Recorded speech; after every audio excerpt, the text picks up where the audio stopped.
Well, hi guys, this is video number 2, my past and my present.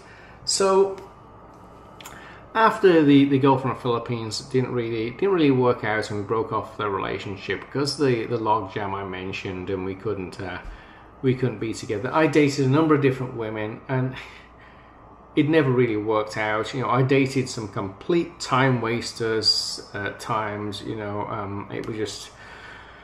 So I began to realize that I really wanted another Filipino in my life. So I basically went on the dating sites and started searching for Catholic Asians, because if they're Catholic and if they're Asian, there's probably a 99% chance they're from the Philippines. That's just the way the world works, really. So it's a good way to filter them out. And I met Rose Lou when I was just ending a relationship with another girl. The other girl had just decided to become flaky on me, and she cancelled a date. And I was like, okay, well, if girl X has cancelled a date, then I'm gonna go out with Rose Lou instead. So I just basically switched them out. I said, okay, I'm not gonna talk to you again. I'm gonna talk to Rose Lou and see what happens. And we really hit it off on the first date. The first date was at Olive Garden in Orlando, and we really hit it off. The food went cold, and I had a good feeling at that date. So when I had a good feeling, I was like, right away, I was like, okay, let's extend the date, and we'll go around the corner to a bowling place, and we'll just have some bowling and some fun at the bowling place. And she can prepare. She had a bowling thing with her work like a few days later, and she could prepare for that there. So we went off and had bowling and had an awesome time there. Then I think one of the first good signs was we were hanging out with friends one time, and one of her friends was like, well, how long have you guys been together? It just seemed natural that we were together as a couple, even though we were still dating at that point. But he was like, how long have you guys been together? I was like, well, we've been together about 2 weeks, basically. I think it was our second date at that point, but it was a good sign, and signs like that are a good sign that, okay, things are going to go well. And it's probably a good relationship for you. And early on, I met the family. Meeting a family was a scary experience, because I went in there and I asked for Rose Lou's hand in marriage, and it was I was in the front room of their house. It was a very serious discussion with mom and dad, and but that was meeting their family. I was very nervous meeting their family. I didn't know what to say. I didn't know what they would think of me. I hope they would like me. I'm not the perfect guy. I had a few skeletons in the closet. I still have a few skeletons in the closet, and so it was a very, very nervous time for me. But we made it through. Let's say family is important to an extent, but it should not be the basis of your relationship, shall we say. And we got married after 90 days. We had this 90-day rule, and we got married after 90 days. And we got engaged after 90 days and got married 5 days later. I think that was the best approach looking back, because you don't want to be in a relationship for years and years and years, and then a person just walks away and says, don't worry. So you've just wasted 5 years of your life if you're dating for 5 years and the person walks away. So I think after 90 days, it's a good point to say, okay, where are we with this? Where are we going? Should we end this? Should we continue this? Is this the right person for me? That's what you should do at the 90-day mark, really. That's what we did. I think it helped us out a lot.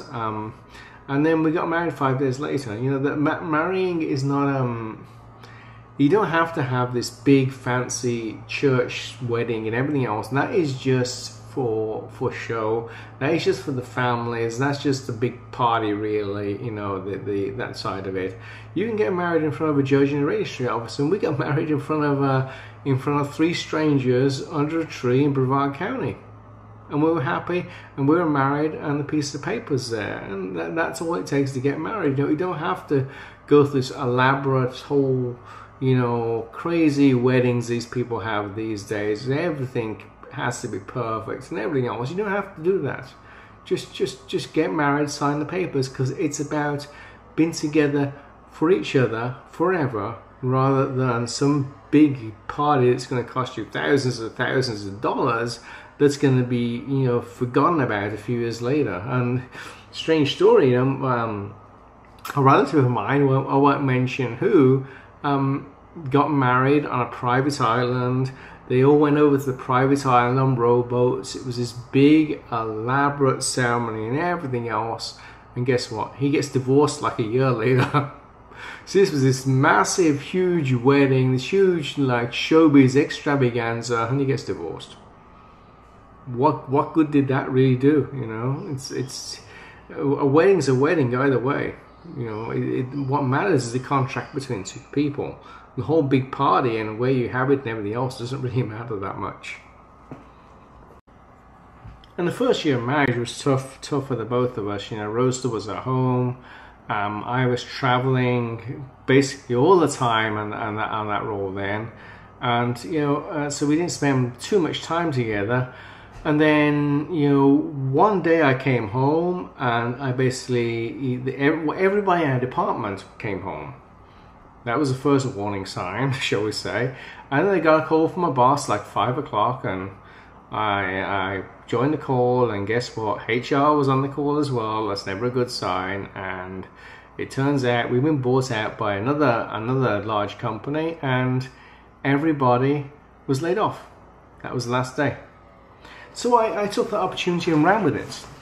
I started my own business, and I ran my own business for a while, shall we say, and it was moderately successful. I wouldn't say it was too successful, but let's say it kept the lights on. And then, you know,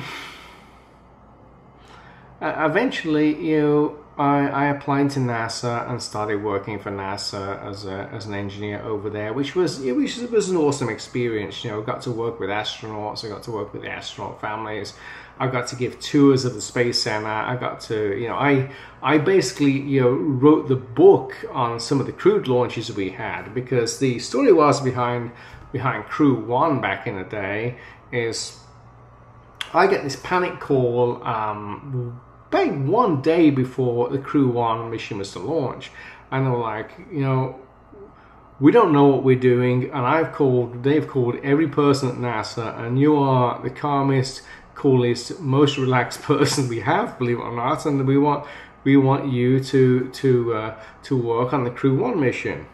And that became then Crew 2, Crew 3, Crew 4, Crew 5, Crew 6. I think I did up to Crew 7 or 8, I believe, before I left the role. And I basically wrote the book on how to organize these things, how to run these things, and all the launches went off without a hitch, fortunately, the whole time I was there. So it was a wonderful time at NASA, let's say, and I thoroughly enjoyed it. But it was time to move on to bigger and better things. Then me and Rosa had the church wedding, and the church wedding was hard, you know, because it cost a lot of money. It was a lot of work to pull it off. Let's just say, and you know, it was an expectation from friends and family that we were to get married in church. And at one point, I believe, I didn't know I could get married in church because I'd been divorced, and then we had to work with the church, and we realized that once I was baptized, my past sins, thank God, were wiped away, and I could marry in a Catholic church. So that was fortunate, and you know, we pulled it off. But it was hard, you know. It was really difficult to pull it off, but it was an expectation of the family was to get married under God. So yes, eventually we did pull it off, and it was several years after the original wedding we had the church wedding.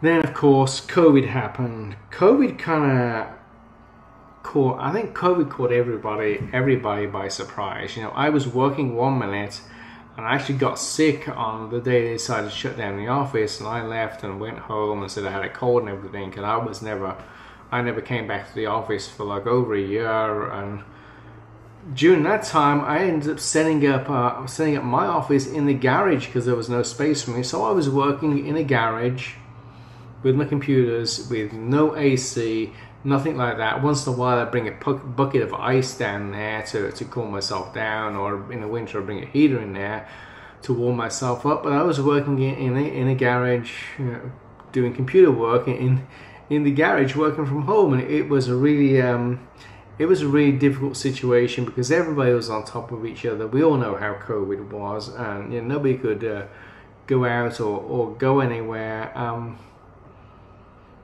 It was hard.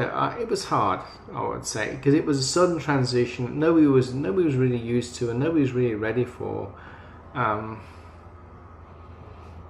But we made it through, and that's the thing, is life is going to throw unexpected things at you. You're never really going to know what's going to happen next, but you have to somehow find a way. You can't just throw up your hands and say I quit and that's it. No, you got to find a way through, and that kind of leads into really what happened next, I think. 2022, our marriage was being really tested to the extremes. We had, let's say, external factors that were pushing in on it. Everybody in the house was getting completely stressed out. COVID was coming to an end, but even still, there were financial stresses, there were family stresses, there were stresses from so let's say external sources. There was just so much stress, and there's only so much stress people can take. Even in the best marriage possible, there's only so much someone can take. And I made bad decisions. I believe Rosalie also made bad decisions. I believe the people that were with us at the time always also made bad decisions. Everybody made bad decisions. When you're placed under an incredible amount of stress in an unusual situation, flight or fight can click in, and you can make some really bad decisions. And I made some decisions which I still regret to this day, and I will regret for the rest of my life. I've fortunately managed to look at myself in the mirror and say, Matthew, you are a freaking idiot, but forgive yourself. Forgive yourself and move on. Because, even if you screw up bad, even if you do some horrible things to other people in your life, you have to at some point forgive yourself and move past that. Otherwise, it will be a burden on you for all time, and you can't live like that. So I had to take a long time after 2022 to think about what happened, to reset my values, to realize that I made some very serious mistakes, very serious misjudgments that I will never make again. As long as you evolve from that, you learn from that, and you put a structure in place so it can never happen again. That's the most important point, is that if you screw up, and you screw up bad, like I did, you make sure that it cannot happen again. If it happens again, you're an idiot. Simple as that. You don't learn from your lessons.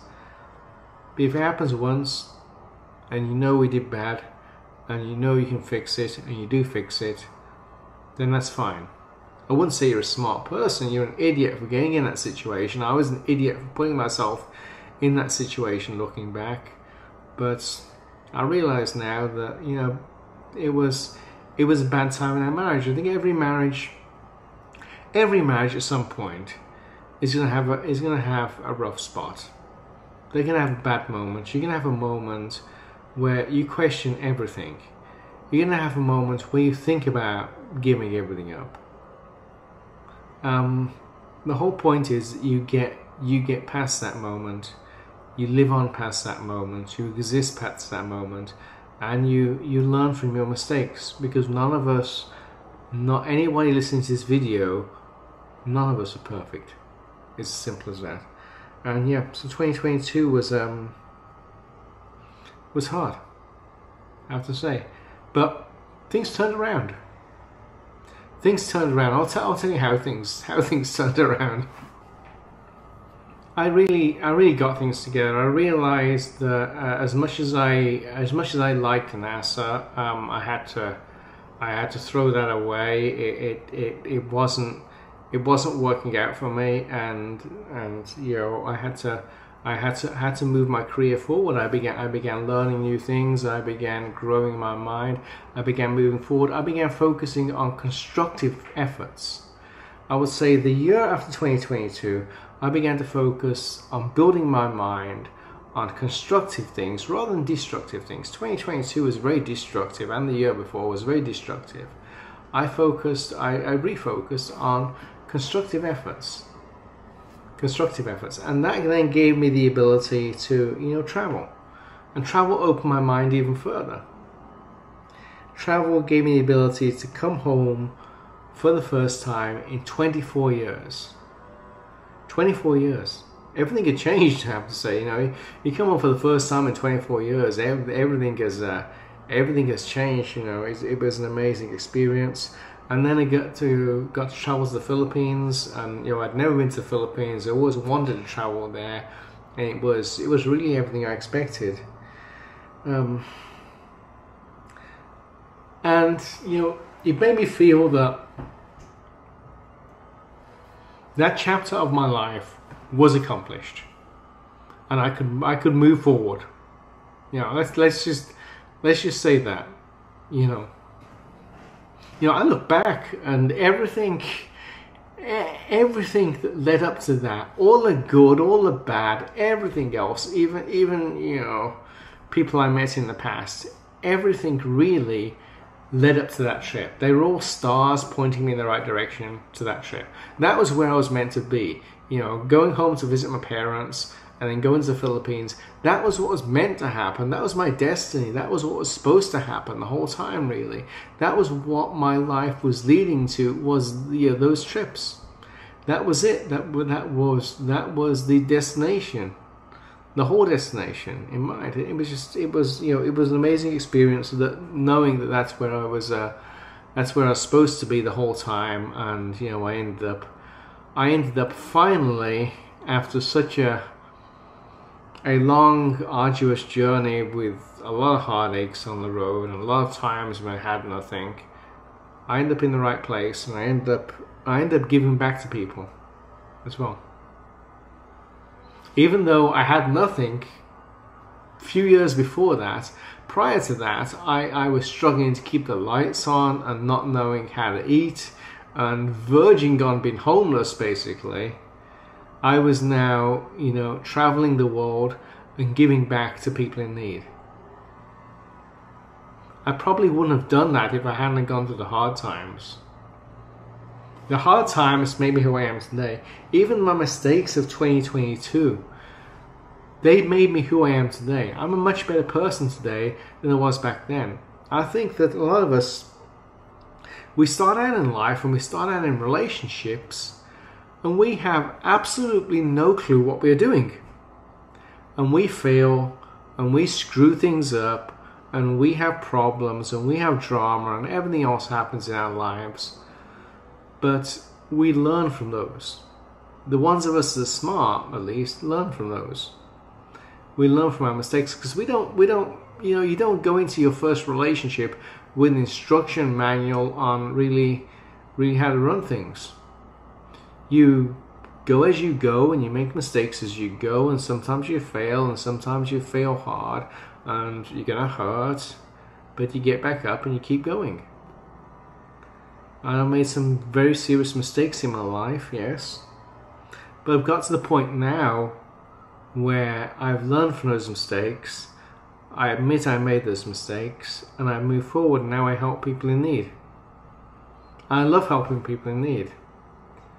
To me, the greatest Christmas gift for me is helping other people now. There's nothing material in it at all. Anyway, hope you like this video. Click down there, like, share and subscribe, and I'll talk to you again soon.